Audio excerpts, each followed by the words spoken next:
வணக்கம். இந்த பதிவை எழுதினவர் யாருன்னு தெரியல. ஆனால் அவர் ஒரு நல்ல பிள்ளையா, நல்ல அப்பாவாக இருப்பாருங்கிறது மட்டும் சத்தியமான உண்மை. அப்பா சக்திவேல் 70 வயசை கடந்த தாத்தா. ஒரு நாள் அவர் ஒரு பூங்காவில் ஒரு பெஞ்சில் உட்காந்துருக்கார். பக்கத்தில் குழந்தைங்க விளையாடுற சத்தம், மரத்தில் பறவைங்க கத்துற சத்தம். இந்த சூழலை ரசிச்சுக்கிட்டு இருந்தார் சக்திவேல். வாழ்க்கையில் இனி ஓடியாட முடியாமல் பழைய நினைவுகளை அசை போடுற நிலை அது. அதே பெஞ்சில் அவரோடு உட்கார்ந்துருந்த நண்பர்கள் யாரும் இப்போ உயிரோடு இல்லை. அந்த சமயத்தில் ஒருத்தர் சக்திவேல் பக்கத்தில் வந்து உட்கார்ந்தார். வணக்கம் சக்திவேல், நான் தான் கடவுள். உங்களுக்கு ஆசை ஏதாவது இருந்தால் சொல்லுங்கள், நிறைவேற்றுறேன்னார்.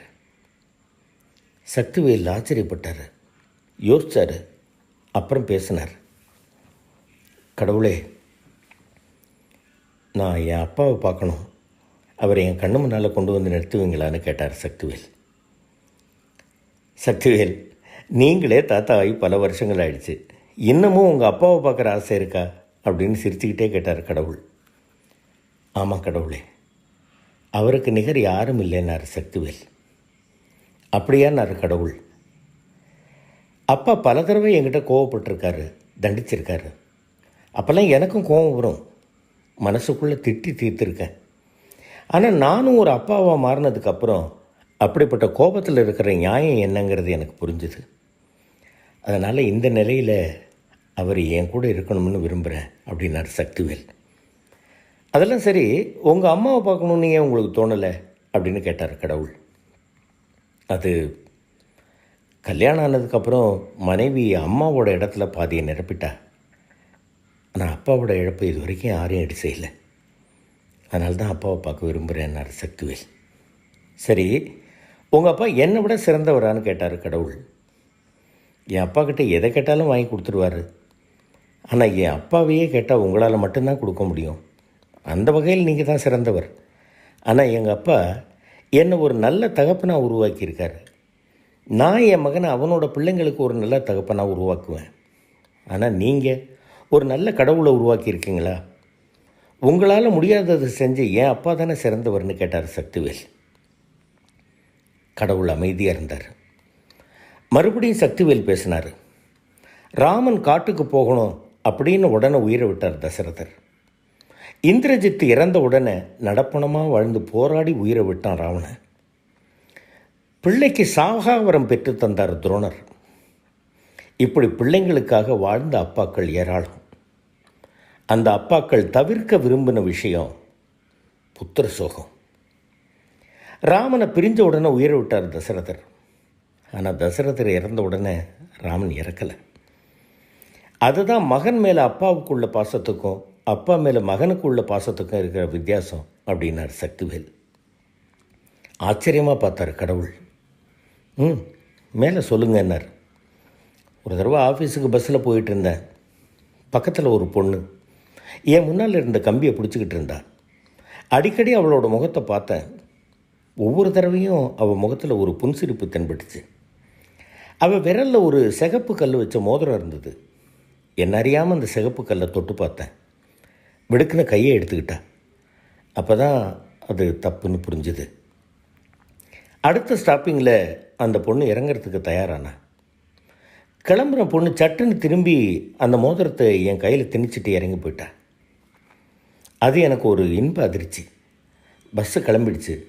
அந்த பொண்ணு தூரத்தில் புள்ளியாகி மறைஞ்சு போனான். அன்றைக்கி சாயங்காலம் வீடு திரும்பிக்கிட்டு இருந்தேன். எதிரில் அப்பா வாக்கிங் வந்துக்கிட்டு இருந்தார். அவர்கிட்ட போய் பஸ்ஸில் நடந்தது அப்படியே ஒரு வரி மாறாமல் சொன்னேன். மோதிரத்தை அவர்கிட்ட காட்டினேன்.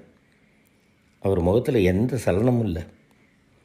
நாளைக்கு அந்த மோதிரத்தை அவர்கிட்ட திருப்பி கொடுத்துரு அப்படின்னு சொல்லிட்டு வாக்கிங்கை தொடர்ந்தார். வீட்டில் யாருக்கிட்டையும் அவர் இதை பற்றி பேசலை அப்படின்னு சொல்லிட்டு அமைதியானார் சக்திவேல். அந்த மோதிரத்தை அடுத்த நாள் அந்த பொண்ணுக்கிட்ட திரும்ப கொடுத்துட்டீங்களான்னு கேட்டார் கடவுள். சக்திவேல் சிரித்தார்.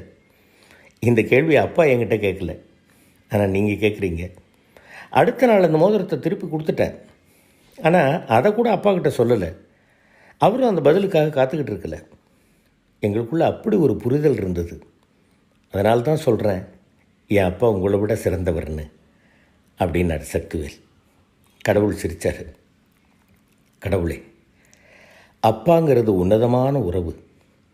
நம்மளை சுற்றி நடக்கிற உண்மை நிலையை புரிஞ்சுக்கிற அற்புதமான நடைமுறை உலகத்து உறவு. சுருக்கமாக சொல்லணும்னா, அப்பாங்கிறவர் நம்மளை பற்றி முழுமையாக தெரிஞ்ச முதிர்ந்த நண்பர் அப்படின்னார் சக்திவேல். அதெல்லாம் சரி, அப்பா கிட்ட எதையாவது மறைச்சிருக்கீங்களான்னு கேட்டார் கடவுள்.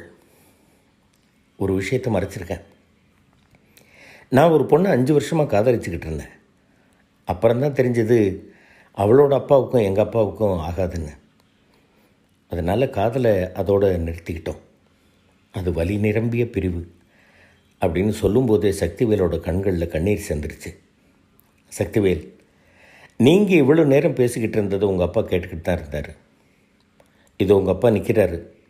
இன்னும் சில நிமிஷங்கள் அவர் உங்களோட இருப்பார், பேசிக்கங்கன்னு சொன்னார் கடவுள்.